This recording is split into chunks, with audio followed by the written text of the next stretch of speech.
তারাপীঠ যাত্রাপথের প্রথম পার্টটা যারা দেখেছো তাদের জন্য সেকেন্ড পার্টটা, যারা ফার্স্ট পার্টটা দেখোনি তারা একবার ফার্স্ট পার্টটা দেখে নিও, তাই তোমাদের বুঝতে সুবিধা হবে। এখান থেকে আমরা টোটো নিয়ে বেরিয়ে পড়েছিলাম তারাপীঠের মায়ের মন্দিরের উদ্দেশ্যে।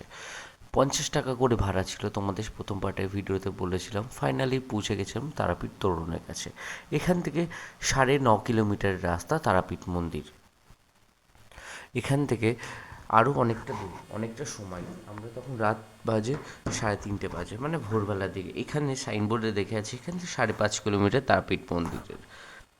তো খুবই ঠান্ডা পড়েছে, আমার খুব ঠান্ডা লাগছিলো, একদম গাড়ির সামনের দিকে বসেছিলাম, হাওয়া বইছিল, খুব ঠান্ডাও লাগছিল। বাট বুঝতে পারিনি যে কলকাতার তুলনায় তারাপীঠে এতটা ঠান্ডা পড়বে। বাট গিয়ে সারপ্রাইজ হয়ে গেছি যে এতটা ঠান্ডা পড়ছে।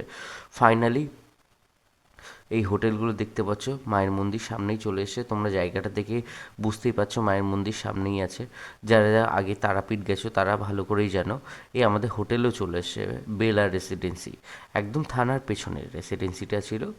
এখান থেকে তারাপীঠের সরণি হয়ে আমরা চলে যাব পুজো দেওয়ার উদ্দেশ্যে। পরের দিন, এটা হচ্ছে পরের দিন সকালে। তো সকাল তখন 9টা বাজে। আমাদের পুজো দেওয়ার অনেকটা দেরি হয়ে গেছিলো, কারণ আমাদের ট্রেনটা অনেকটা লেট ছিল, 1-1.5 ঘন্টা লেট ছিল। সেহেতু রুমে পৌঁছাতে 1-1.5 ঘন্টা লেট হয়েছে।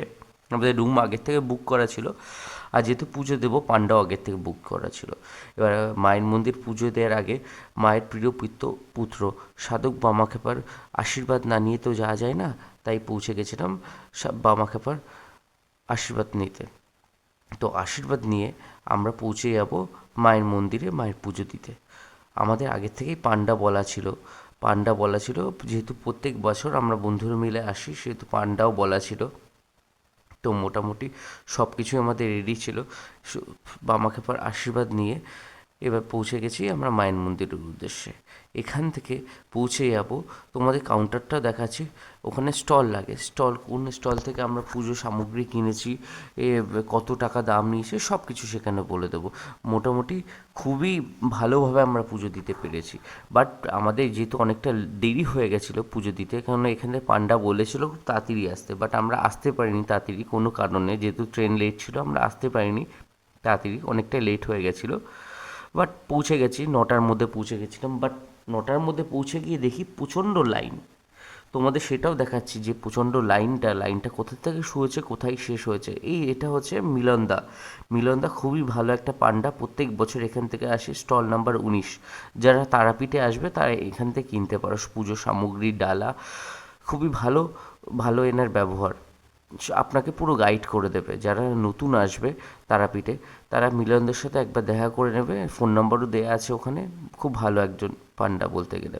এই যে এই লাইনটা দেখছো, এটা হচ্ছে 500 টাকার লাইন, মানে এখানে এক একজনের মাথা পিছু 500 টাকা করে দিয়ে এই লাইনটা হবে। আর তার আগে যে ভিডিওতে দেখালাম যে এটা লাইনটা, আমার ভিডিও কোয়ালিটি অতটা ভালো না, সেই জন্য তোমাদের বুঝতে অনেকটা অসুবিধা হবে।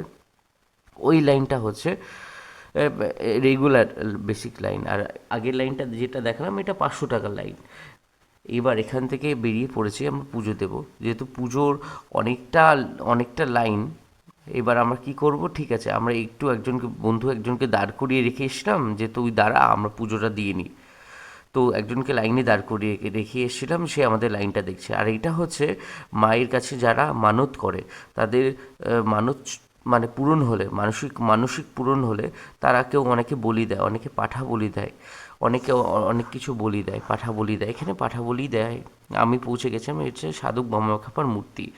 অনেকের মানত পূরণ হয়েছে বলে মূর্তিটা তাকে গিফট করেছে। মূর্তিটা ওখানে স্থাপন করেছে, গিফটটা বলা ভুল হলো, স্থাপন করেছে।